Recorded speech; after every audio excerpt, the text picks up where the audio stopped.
Buya Hamka dimasukkan ke dalam penjara. Naik tapak kaki sepatu ke atas meja. Buya Hamka duduk. Ditunjuk dengan telunjuk hina. Hei Hamka, pengkhianat negara, mau menjual NKRI ke Malaysia. Sampai terlintas di hati Buya Hamka, nampaknya pisau silet di tepi penjara. Hamka ambil pisau silet itu, potong saja ke tangan. Tak ada gunanya kau hidup. Di Maninjau kau bergelar datuk, di Masjid Al-Azhar kau bergelar buya, doktor dari Al-Azhar. Tak ada gunanya kau hidup dihina. Itu saking sakitnya hati Buya Hamka, dituliskannya dalam buku Tasawuf Modern. Beli Tasawuf Modern. Buya Hamka ketika mau meninggal minta bawakan, nak tolong ambilkan Tasawuf Modern, aku mau mengenang sakitnya di penjara. Waktu sakitku makin parah, kata Buya Hamka, dipindahkan aku ke rumah sakit hadiah dari pemerintah Rusia di Jakarta, namanya Rumah Sakit Persahabatan. Disitulah Buya Hamka sampai akhirnya PKI tumbang dan Buya Hamka keluar. Buya Hamka tetap berdakwah, jadi imam ceramah. Ketika dia sedang duduk di rumah, datanglah orang membawa secari kertas. Assalamualaikum Buya. Waalaikumsalam. Tolong baca kertasnya. Apa isinya?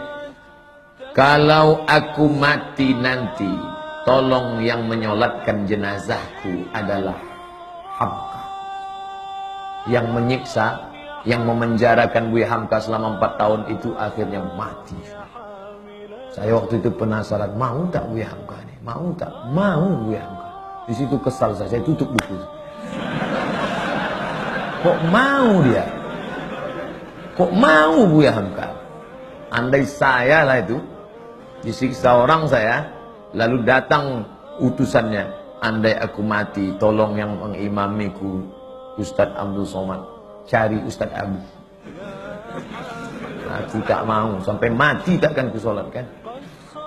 Barulah saya sadar betapa lembutnya hati Buya Hamka, lunak. Dia tak pernah di Al-Azhar, sekalipun dia tak pernah Azhar, tapi Al-Azhar memanggil dia, memberi dia gelar doktor. Tak pernah kuliah di Azhar. Ustadz Somad 4 tahun di Azhar, balik LC.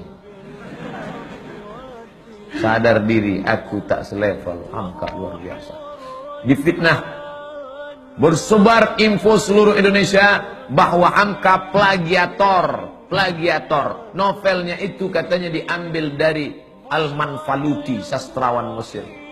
Ditulis di harian Lekra, PKI punya. Siapa yang memfitnah dia? Pramudia Anantatur, Pram. Buya tak melawan, diam. Akhirnya isu itu hilang, PKI jatuh, NKRI tetap tegak berdiri, dan tak lama sesudah itu datang perempuan bermata sipit dengan suaminya mu'alaf, mau masuk Islam. Assalamualaikum. Waalaikumsalam. Kamu siapa? Nama saya. Enggak. Dia mau masuk Islam. Kata Buya, kamu ni siapa? Saya disuruh ayah saya kemari Buya. Untuk apa? Supaya suami saya ni calon masuk Islam, belajar Islam sama Buya. Nama ayah kamu siapa? Pramudia Anantatur. Begitu cara Pram minta maaf. Dia tak datang ke rumah Hamka. Anak menantunya disuruhnya belajar Islam. Dan Hamka mengajar menantu Pram itu sampai paham Islam. Lembut hati Hamka. Padahal fitnah luar biasa. Andai saya lah jadi Hamka waktu itu. Datang orang mau belajar Islam, sampai mati tak akan kuajar. Kau cari aja ustaznya. Itu ustaz di MDI 1000 orang. Di IKMI ada 600 orang. Panas hati itu. Karena kalau hati kita panas, ngajar orang tak betul. Bismillahirrahmanirrahim. Kita marah. Tapi ternyata marah Hamka itu melebur bersama apa? Maaf, tak berkesan. Kalau masih berkesan, berbekas, bukan maaf. Saya maafkan dia Pak Ustaz, tapi untuk datang ke rumahnya rasanya 2030 lah Pak Ustaz. Itu belum maaf. Tak ada contoh. Nanti kalau saya sebutkan Nabi, orang, itu kan Nabi. Saya sebutkan Abu Bakar, itu kan Abu Bakar. Mana orang kita? Hamka, kurang awak mana dari Maninjau. Bisa dia memaafkan. Luar biasa Haji Abdul Malik. Tapi jangan bayangkan Hamka itu tak pemarah. Hamka itu pemarah. Waktu dia pergi haji naik kapal, berhentilah kapal di pelabuhan Padang. Sampai di pelabuhan, mau sholat, Ada pegawai kapal melarang sholat. Mau ngadu mereka ke Buya. Buya, ya ini ada pegawai kapal melarang sholat berjamaah. Katanya tak ada sholat berjamaah di kapal. Sholat aja di kamar masing-masing. Oh, bangkit Buya Hamka. Mana orangnya? Ini Amaang kurang aja, Apaang kurang aja, Datuk Ninik Ang kurang aja. Itu asli, tak saya robah bahasanya. Buka buku judulnya Ayah. Ditulis oleh Irfan Hamka. Dia ikut melaksanakan haji, naik kapal dan menengok Buya Hamka marah luar biasa. Jadi Hamka itu ada saatnya dia marah, ada saatnya dia lunak, ada saatnya dia berkonfrontasi, ada saatnya dia lembut. Dalam masalah kunut subuh, lembut hati Buya Hamka. Diundang oleh orang NU di Jember, diangkatnya tangan. Allahumma hdina fi man hadain, amin. Orang semua tahu dia Muhammadiyah tak berkunut. Tapi hatinya lunak menjaga persatuan umat.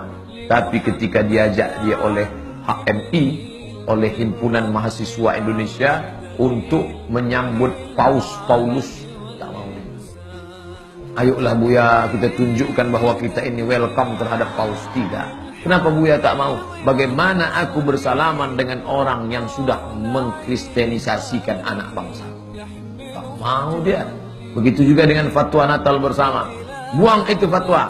Ratu Alam Shah Prawira Negara tertekan karena Presiden Menteri mau Natal bersama. Cabut fatwa Natal. Atau Buya berhenti jadi ketua MUI.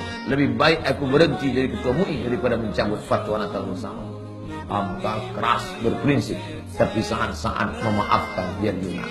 Kita ambil maaf Hamka di bulan Syawal yang penuh barakah.